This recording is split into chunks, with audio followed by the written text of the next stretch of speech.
If you like this video, click like. If you want to continue to follow our adventure, hit subscribe. Your support would be greatly appreciated. Hello, Laws on the Road subscribers and followers. Well, you know what today is, don't you? Yep, it's Friday. You know what that means, don't you? Yep, it's Easy 5 Friday. And today's topic is 5 considerations when finding a free campsite. Now, these are for extended stays. As a lot of you know, we don't just move, because we try to do everything within a budget. So, we try to stay the maximum amount of time we can stay in an area. Now, when I say area, that may not necessarily mean a campsite. That means, okay, we stay 2 or 3 weeks in this campsite, and we may have to move on. So then we try to find another campsite within that area. Now, when we have to go from state to state, this doesn't really apply, but this is when we're at a campsite and we decide to go look for another campsite for our next day. What are some of the considerations that we're going to do? So anyway, let's get started. Number 1, does it feel safe? And it really is a gut instinct. All the campsites but one we went to have felt very safe. We get there and it's like, oh, yeah, I'm very comfortable here.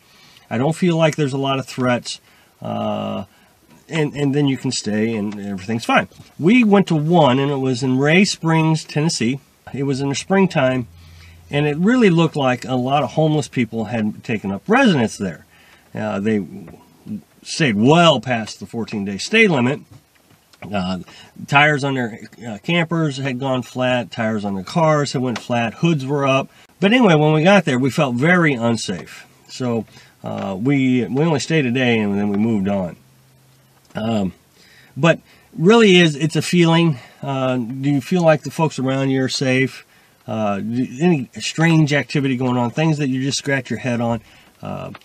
But most places it's very comfortable. So that's that. Number 2, this is very important.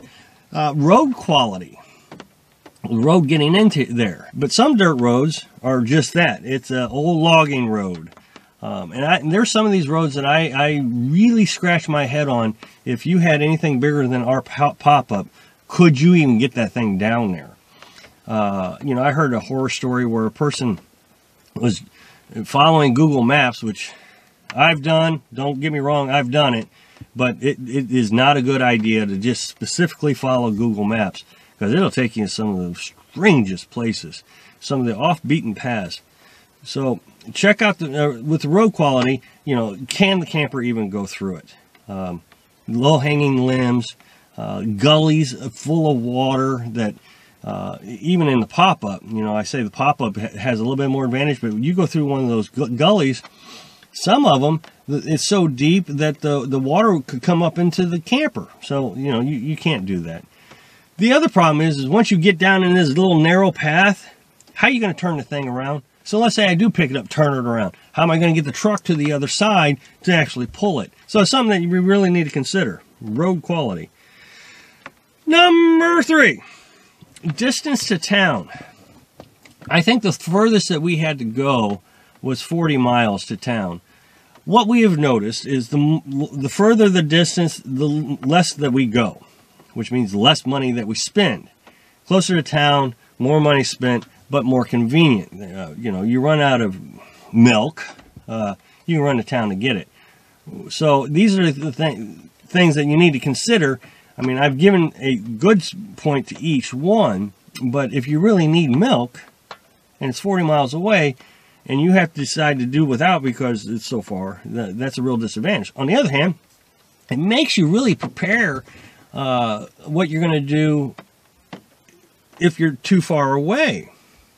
For example, using the milk analogy, get powdered milk. It stores longer.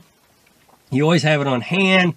But think about how far it is from town and what the pros and cons are from being too far or too close. So, number 4, distance to a cell tower. But I'm talking about cell phones specifically.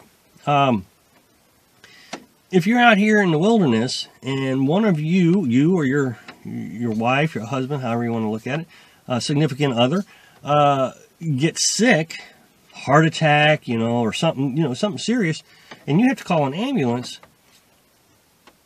how far are you going to have to drive to call for an ambulance?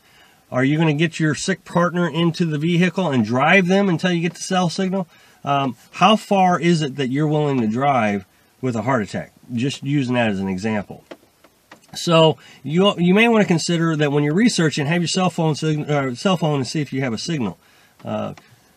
Again, I recognize a lot of people comment stating, well, I don't need a cell phone signal, and that's just a weekend. But even at that, are you saying you won't have a heart attack over the weekend?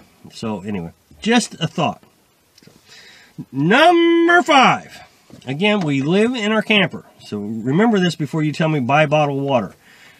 Water, distance to water. I mean, we're talking about shower water, general use water, cooking water, the whole deal. Now, we filter our water. So all the water we get, we filter the drinking water. The rest of it, we can use as is. Now, when I talk about water, this is water maybe you get out of a spigot at the campsite. Not something you hook into. Remember, we're only talking about free campsites. The other thing is you can get them at natural springs. These things are nice. Like, you put a pipe right into the side of the mountain, and you have a natural spring. This is really clean, visually clean water. Now, we put it in the filter. It does clog the filter relatively fast, so that means there's things in it that the filter's filtering out. So spigots, and then the next one is spigots in town or any place you can obtain water in town. Distance to water. The more water you can carry, the less often you're going to have to go, obviously. We've done really good with 6 5-gallon buckets. We're thinking about upgrading to 10 if we go out west and into the desert. So we just traveled to 100 miles round trip looking for campsites that we might want to stay in. And these are all the things that we had to think about. So anyway, hope that helps. Thanks for watching. Be sure to subscribe. Click like if you like the video. And happy travels.